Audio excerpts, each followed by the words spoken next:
पिछले एपिसोड में हमने देखा कि आइसलर मेमोरियल हॉस्पिटल के 2 डॉक्टर्स के अलावा डायरेक्टर हाइनेमान की मौत हो चुकी है। इन तीनों की मौत कैसे हुई, इस सच की खबर किसी को नहीं। अब आगे। डॉक्टर टेनमा के दरवाजे पर एक दस्तक होती है। आवाज़ सुनकर डॉक्टर टेनमा नींद से जाग जाता है। दरवाजे पर एक पुलिस वाला था जो पूछता है कि क्या तुम ही डॉक्टर टेनमा हो। पुलिस वाले को देखकर डॉक्टर टेनमा ने दरवाज़ा पूरा खोल दिया। डॉक्टर टेनमा ने पुलिस ऑफिसर से कहा, क्या चाहिए आपको। पुलिस ऑफिसर ने तहकीकात वाले लहजे में सवाल किया, क्या कल रात तुम घर पर ही थे। डॉक्टर टेनमा ने सच बोलते हुए कहा कि मैं कल पूरी रात बाहर था और शराब पी रहा था। लेकिन हुआ क्या है। पुलिस ऑफिसर ने बताया कि आइसलर मेमोरियल हॉस्पिटल के chief of surgeon doctor Oppenheim, doctor Boyer और डायरेक्टर हाइनेमान की कल रात मौत हो गई है। ये खबर सुनकर डॉक्टर टेनमा की आंखें फटी की फटी रह गई। कुछ देर बाद डॉक्टर टेनमा आइसलर मेमोरियल हॉस्पिटल पहुंचता है। हॉस्पिटल के बाहर न्यूज़ वाले खड़े हुए थे। सबको बस यही जानना था कि एक साथ 3 डॉक्टरों का मर जाना एक एक्सीडेंट है या फिर सोचा समझा मर्डर। डॉक्टर टेनमा रिपोर्टर्स को हटाकर हॉस्पिटल के अंदर आ जाता है।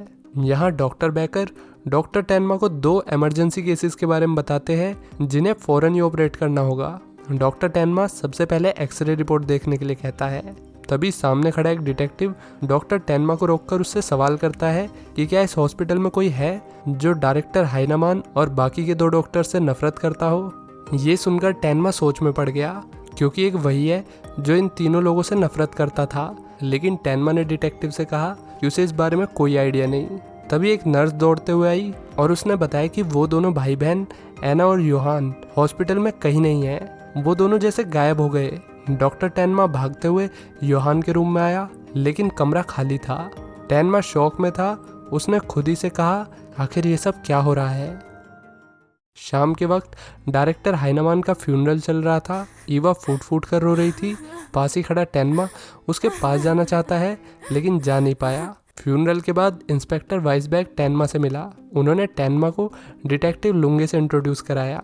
डिटेक्टिव लुंगे ने बताया कि अब बीके ने डायरेक्टर हाइनेमान और दोनों मिसिंग बच्चों के केस को अपने अंडर ले लिया है और वो खुद इन दोनों केस का इंचार्ज है। बच्चों का कुछ पता चला। इस पर डिटेक्टिव लुंगे ने टेनमा को बताया कि उसे ये पता चला है कि डायरेक्टर हाइनेमान और बाकी दोनों डॉक्टर्स की बॉडी के पास सेम कैंडी रैपर मिले थे। रिपोर्ट से पता चला कि कैंडी में नाइट्रेट था। अब सवाल ये है कि कैंडी में नाइट्रेट आया कहाँ से। तभी टेनमा को देखते हुए डिटेक्टिव लुंगे ने पूछा कि क्या तुम्हें इस बारे में कुछ पता है डॉक्टर। डॉक्टर टेनमा ने कुछ भी पता होने से इनकार कर दिया और कहा कि मुझे बस उन बच्चों की फिक्र है, किसी भी तरह उन्हें ढूंढिए। तभी डिटेक्टिव लुंगे ने बताया कि पहले उन दोनों बच्चों के फोस्टर पेरेंट्स का कत्ल हुआ, फिर वे दोनों जिस हॉस्पिटल में आए उस हॉस्पिटल के 3 डॉक्टर्स का मर्डर हो गया। तो ये केस जितना सीधा लग रहा है उतना सीधा है नहीं।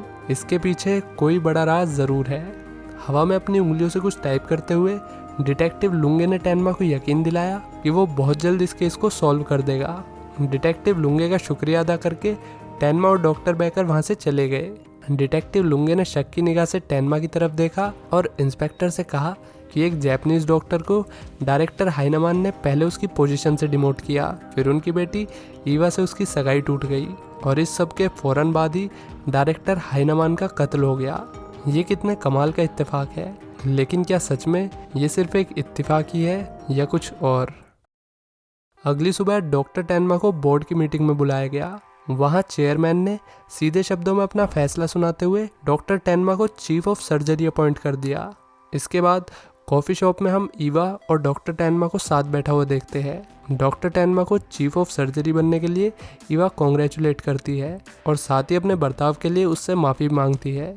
ईवा फिर से सब कुछ पहले जैसा करना चाहती थी, लेकिन डॉक्टर टेनमा अब ऐसा नहीं चाहता। वो बिना कुछ कहे कॉफ़ी शॉप से चला गया। ईवा उसके लिए रोती रही, चिल्लाती रही, लेकिन डॉक्टर टेनमा ने मुड़ के भी नहीं देखा। 9 साल बाद चीफ ऑफ सर्जरी यानी कि डॉक्टर टेनमा एक क्रिटिकल केस को खुद ऑपरेट करने के लिए कहते हैं। शहर के दूसरे हिस्से में हम 2 पुलिस वालों को नाव में देखते हैं जो पिछले 9 साल में हुए कई अनसॉल्व्ड क्राइम्स की बात कर रहे थे। यहाँ हमें 2 बॉडी बैग्स दिखाए जाते हैं। इंस्पेक्टर ने बताया कि नाइफ से दोनों विक्टिम्स के गले पर वार किया गया था। ये दोनों ही पति पत्नी थे, मिस्टर एंड मिसेस राइकमान। इनका मर्डर इनके घर के अंदर ही हुआ था। पिछले 2 साल में ऐसे 4 केस आ चुके हैं। इंस्पेक्टर को लगता है कि ये चोरी का मामला है। लेकिन वहीं खड़े डिटेक्टिव लुंगे को ऐसा नहीं लगता। जितने भी मिडिल एज्ड कपल अभी तक मारे गए हैं उनमें से किसी के भी बच्चे नहीं थे।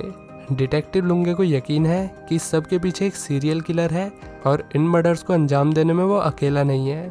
तभी डिटेक्टिव लुंगे ने इंस्पेक्टर को एक तस्वीर दिखाते हुए कहा कि ये एडोल्फ यंगर है। ये चोरी के इल्ज़ाम में 2 बार जेल जा चुका है। पिछले 3 कपल्स के मर्डर के वक्त इसे उन्हीं के एरिया में देखा गया था। तो इस पे इंस्पेक्टर ने कहा, तो मतलब यही कातिल है? डिटेक्टिव लुंगे ने मना करते हुए कहा कि ये सिर्फ ताला तोड़ना जानता है, कत्ल करने वाला तो कोई और है। एक बार एडोल्फ मिल जाए तो खूनी मिल जाएगा। इसके बाद हम डॉक्टर टेनमा को देखते हैं जो एक क्रिटिकल सर्जरी कर रहे हैं। ग्लास वॉल के दूसरी तरफ खड़े कुछ जूनियर्स डॉक्टर टेनमा को हैरानी से देख रहे थे। उनमें से एक ने कहा कि डॉक्टर टेनमा एक जीनियस है। दूसरी तरफ रात के वक्त एक अंधेरी गली में एडोल्फ किसी से डर के भाग रहा था। गली से निकलकर वो रोड की तरफ भागा, लेकिन तभी एक कार गलती से उससे टकरा गई। एक छोटे हॉस्पिटल के डॉक्टर को एडोल्फ की तस्वीर देते हुए डिटेक्टिव लुंगे ने कहा कि ये एक विटनेस है और इस आदमी का जिंदा बचना बहुत ज़रूरी है। डॉक्टर ने हाथ खड़े कर दिए और कहा कि आपके विटनेस को अब केवल जर्मनी का बेस्ट सर्जन बचा सकता है, यानी डॉक्टर टेनमा। कुछ ही देर बाद डॉक्टर टेनमा की गाड़ी वहाँ कर रुकी। डॉक्टर ने पेशेंट की क्रिटिकल कंडीशन के बारे में सब बता दिया। डॉक्टर टेनमा को देखते ही लुंगे ने हेलो कहा, लेकिन डॉक्टर टेनमा ने डिटेक्टिव को पहचाना नहीं। डिटेक्टिव ने 9 साल पहले हुए डायरेक्टर हाइनेमान के फ्यूनरल का जिक्र किया तो टेनमा को सब याद आ गया।